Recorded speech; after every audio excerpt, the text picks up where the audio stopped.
Baik, Assalamualaikum warahmatullahi wabarakatuh. Perkenalkan, saya Gina Nabil Anwar, mahasiswa Administrasi Negara semester 6 kelas B dari Sekolah Tinggi Ilmu Administrasi Lancang Kuning Kota Dumai. Pada kesempatan hari ini, saya ingin menyampaikan tentang mata kuliah Teori Administrasi Negara. Berikut, mari kita simak. Yang itu pertama teori administrasi negara. Teori administrasi negara merupakan suatu konsep yang digunakan untuk menyelesaikan permasalahan-permasalahan yang ada pada negara. Para ahli yang selama ini banyak mengutarakan pendapatnya mengenai teori administrasi negara tersebut juga memiliki perbedaan satu sama lain sehingga meskipun setiap pendapatnya berbeda-beda, tapi mereka tetap memiliki konteks yang sama. Sebelum lebih lanjut, mari kita simak, yaitu teori administrasi negara itu memiliki 4 teori, yaitu yang pertama ada teori deskriptif eksplanatif, yang kedua ada teori normatif, yang ketiga ada teori asumtif, dan yang keempat teori instrumental. Kita akan membahas satu persatu setiap teori yang ada. Yaitu yang pertama teori deskriptif eksplanatif. Teori deskriptif eksplanatif yaitu teori ini memberikan penjelasan secara abstrak realitas administrasi negara baik dalam bentuk konsep, proposisi, atau hukum.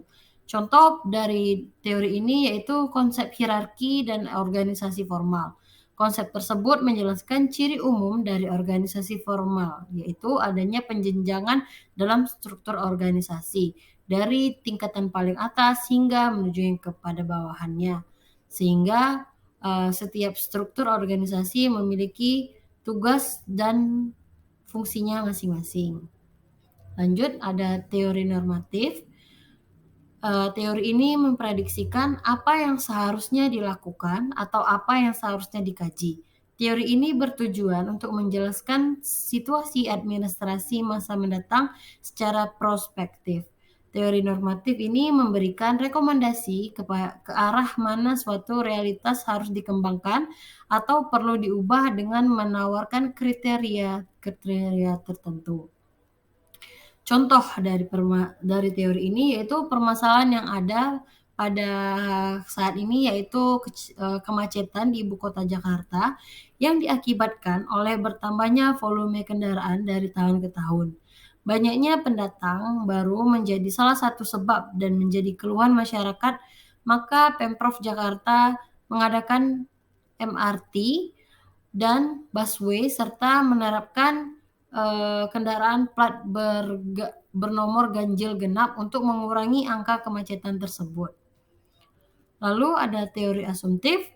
Teori asumtif yaitu pemahaman yang benar terhadap realitas seorang administrator.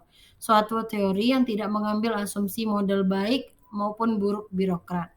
Teori asumtif menekankan pada prakondisi atau anggapan adanya suatu realitas sosial di balik teori atau proposisi yang hendak dibangun.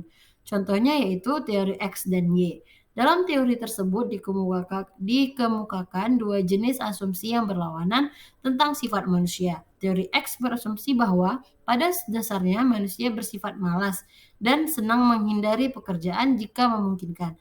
Sementara teori Y berasumsi sebaliknya, yaitu bahwa manusia memiliki kemauan untuk bekerja dan memiliki kemampuan untuk mengontrol dirinya dalam mengembangkan tanggung jawab yang dibebankan kepada dirinya. Dengan melihat realitas yang terjadi sekarang dalam birokrasi Indonesia, banyak dari pelaku birokrat mempraktekkan teori X, sehingga permasalahan yang dihadapi Indonesia semakin kompleks di era Presiden Jokowi ini. Dan dari segi politik terjadinya berbagai permasalahan seperti korupsi yang merajalela, salah menjatuhkan kelompok lain untuk kepentingan diri sendiri, lambatnya pertumbuhan ekonomi Indonesia sehingga mengakibatkan rakyat miskin makin bertambah menderita karena kebijakan yang diambil dengan menaikkan BBM dan itu pun salah satunya. Yang terakhir yaitu ada teori instrumental.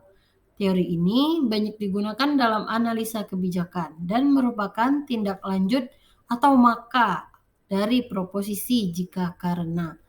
Misalnya, jika sistem administrasi berlangsung secara seperti ini dan itu, karena hal ini dan itu, dengan kedudukan negara yang mempunyai keterbatasan terutama dari segi biaya untuk memenuhi segala kebutuhan publik, maka peranan masyarakat sangat menentukan untuk menerapkan teori instrumental tersebut. Sebagai analisis kebijakan adalah merupakan suatu contoh dari teori ini. Analisis kebijakan banyak menyumbangkan atau mengaplikasikan teknik baik kuantitatif, aplikasi regresi, riset operasi, analisis biaya dan manfaat maupun kualitatif atau rasional maupun intuitif untuk menjawab pertanyaan bagaimana dan kapan. Jawaban dari pertanyaan bagaimana dan kapan ini akan berguna sebagai rekomendasi kepada pengambilan keputusan atau kebijakan dalam menentukan langkah-langkah konkret dalam proses kebijakan publik. Jadi sekian dari hasil presentasi saya. Apabila ada kekurangan, saya mohon maaf. Wabillahi taufiq wal hidayah. Wassalamualaikum warahmatullahi wabarakatuh. Terima kasih. Semoga bermanfaat.